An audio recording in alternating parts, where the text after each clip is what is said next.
But the hourglass motif on this sword is only one of many different designs. Time and again, Stalsberg and her team found a variety of decorations, inlays, carvings, and inscriptions.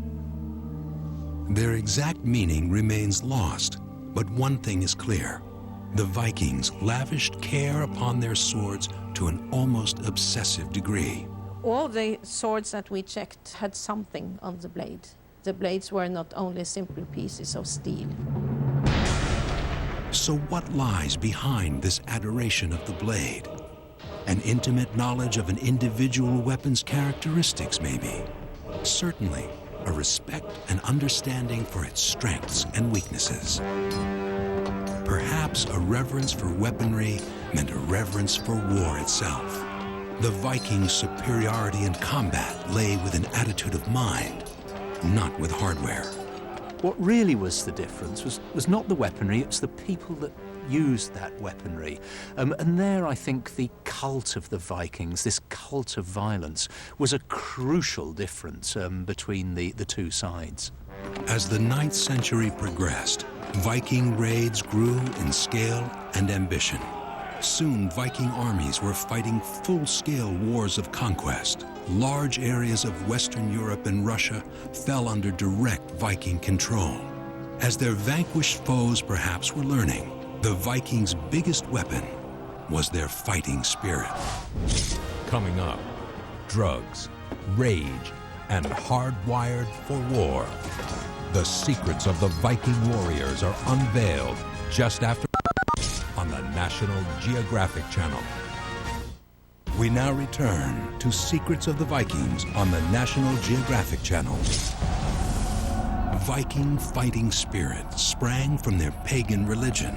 The Vikings believed their destiny was a special one, to fight alongside the gods on the Day of Judgment in the ranks of a divine army. Death was the recruiter, and only the most heroic warriors need apply.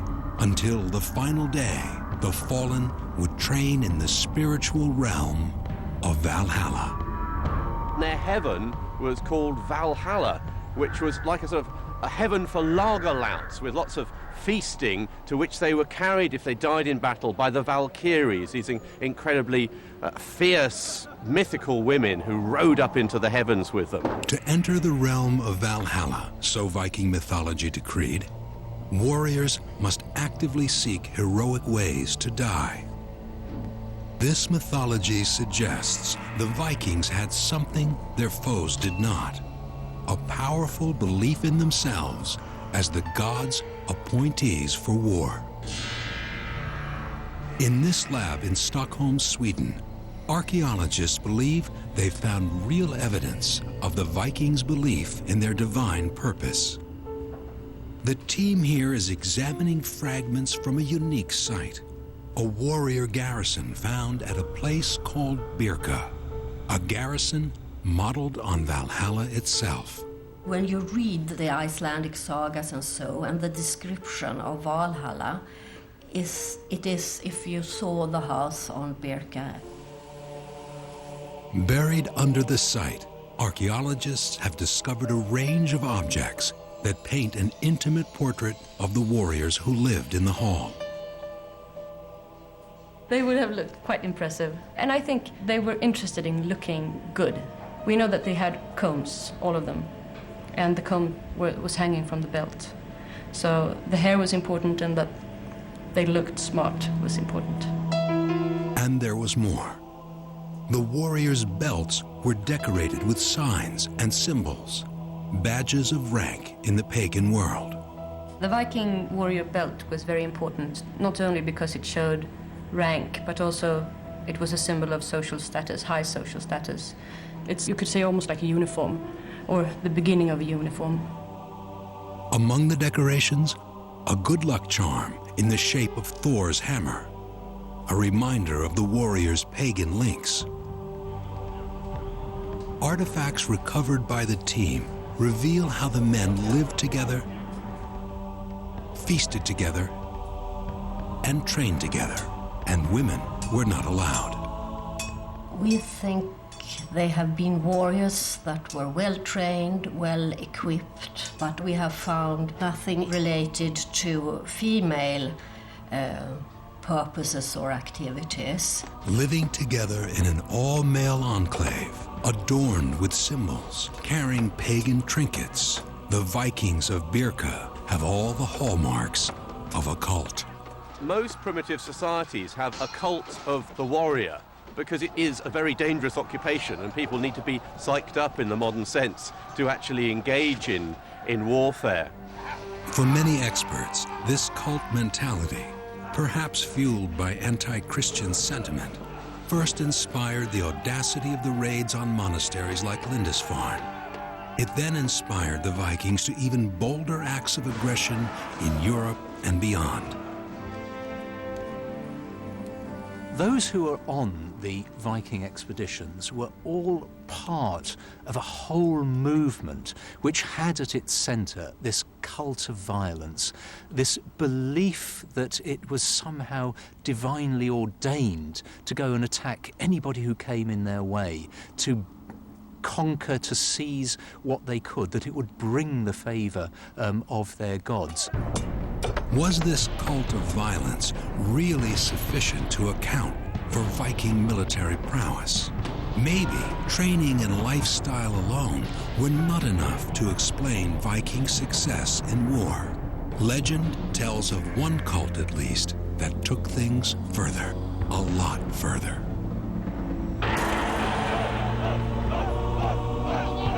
Enter an anarchic band of kamikaze-style fighters called the Berserkers. In modern English, the name has come to mean someone in a frenzied rage. The Berserker would go into battle. They required no armour. They felt themselves completely impervious to weapons. They did quite literally, so far as we know, go berserk as they went into battle. Contemporary sources had their take on the Berserkers. Madmen in wolfskins used as shock troops by wily chieftains.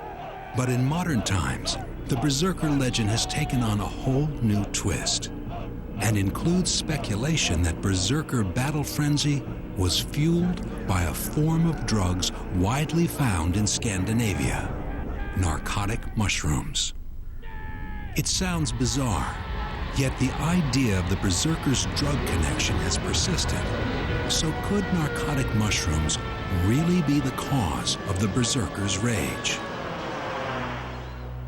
These are the mushrooms in question. They're called fly agarics. They grow in forests throughout Scandinavia, and lab tests confirm they're highly narcotic. The principal components of fly agaric that we're interested in here are muscimol, which has a hallucinogenic effect. The muscimol, the active ingredient, acts on basically the sedating systems within the brain, the inhibiting systems within the brain. Advocates of the mushroom theory claim you need to take fly agarics in very high doses in order to get the berserker effect. But there's a problem. Besides the hallucinogen, the mushrooms also contain a toxin called ibotenic acid. And in high doses, this causes nasty side effects that are not exactly conducive to combat.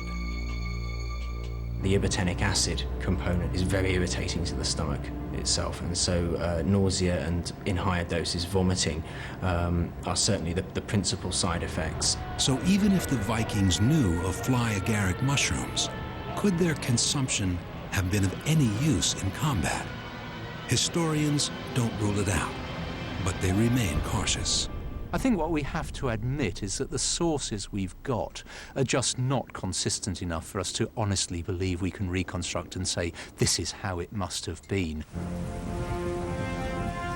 Back in the real world, the only drug we know the Vikings craved was success.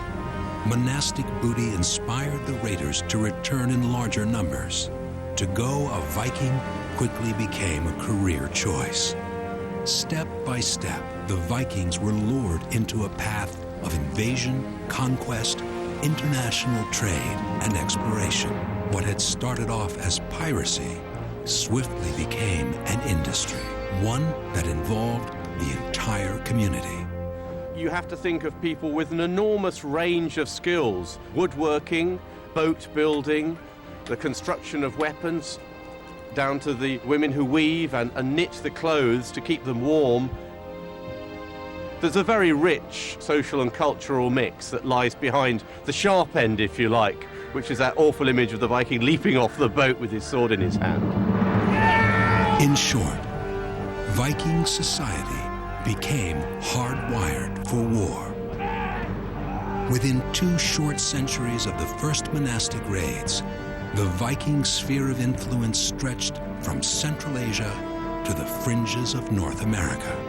The one-time raiders were poised to become conquerors and settlers of new lands.